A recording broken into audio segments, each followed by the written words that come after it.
तो देखिए फ्रेंड, आज के इस वीडियो में एक इंपॉर्टेंट क्वेश्चन है हमारे क्लास 10 साइंस के लिए। और क्वेश्चन क्या है, ध्यान दीजिए। प्रकाश का परावर्तन क्या है और इसका नियम क्या है। सबसे पहले प्रकाश का परावर्तन समझिए, किसे कहते हैं। तो जब कोई प्रकाश की किरण, क्या होगा, जब कोई प्रकाश की किरण किसी परावर्तक सतह, मान के चलिए ये एक्स वाई क्या है, परावर्तक सतह, जिसे हम चमकीला सतह कहते हैं।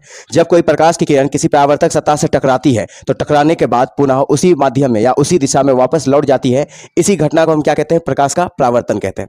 फिर से एक बात समझिए, जब कोई प्रकाश की किरण किसी परावर्तक सतह या फिर चमकीली सतह पर टकराती है तो टकराने के बाद पुनः उसी माध्यम में वापस लौट जाती है, इस घटना को हम प्रकाश का परावर्तन कहते हैं। अब एक चीज और समझिए, अब आपको याद रखना है, ये जो किरण आ रही है और टकराने के बाद जा रही है, तो इसका हमें एंगल देखना है कि ये कितने डिग्री से आती है और कितने कोण से चली जाती है। तो इसके लिए हमें बीच में अभिलंब खींचना होता है, ठीक है। तो मान के चलिए ये हमारा अभिलंब है, ठीक है। तो आपको याद रखना है कि जो आपतित किरण यानी आने वाली किरण है और अभिलंब के बीच में जो कोण बनेगा उसको हम आपतन कोण कहते हैं, जिसको कोण आई से निरूपित करते हैं, ठीक है।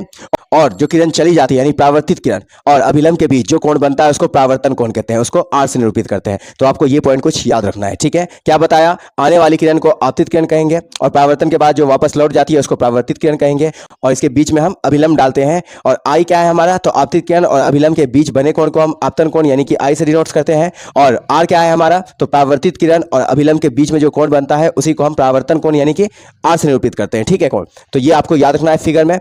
तो प्रकाश का परावर्तन क्या है ये मैंने आपको समझा दिया है। अब हम इसके नियम को समझ लेते हैं। प्रकाश के परावर्तन के दो नियम होते हैं, आपको याद रखना है, ठीक है। पहला नियम क्या होता है, जो आपतित किरण है और जो टकरा के वापस चली जाती है परावर्तित किरण, और इस सतह पर यानी कि जो परावर्तक सतह है इस पर डाला गया अभिलंब, तीनों एक ही तल पर, तीनों एक ही समतल पे होता है। ये पहला नियम है, ठीक है। क्या बताया मैंने, ये जो आपतित किरण है और ये जो परावर्तित किरण है और इस पे ये आपतन बिंदु, यहाँ पे क्या है, आपतन बिंदु है, इस पे डाला गया जो अभिलंब है ये तीनों एक ही सतह पे होती है। पहला ये नियम है। दूसरा नियम क्या है, तो दूसरा नियम है कि जो आपतन कोण यानी कोण आई है ये कोण आर के बराबर होता है। यानी कि आपतित किरण जितना डिग्री से आएगी, ठीक है, किसी सतह पर यानी परावर्तक सतह पे, उतना ही डिग्री से वो होते हुए चली जाएगी, ठीक है। तो ये दूसरा नियम है।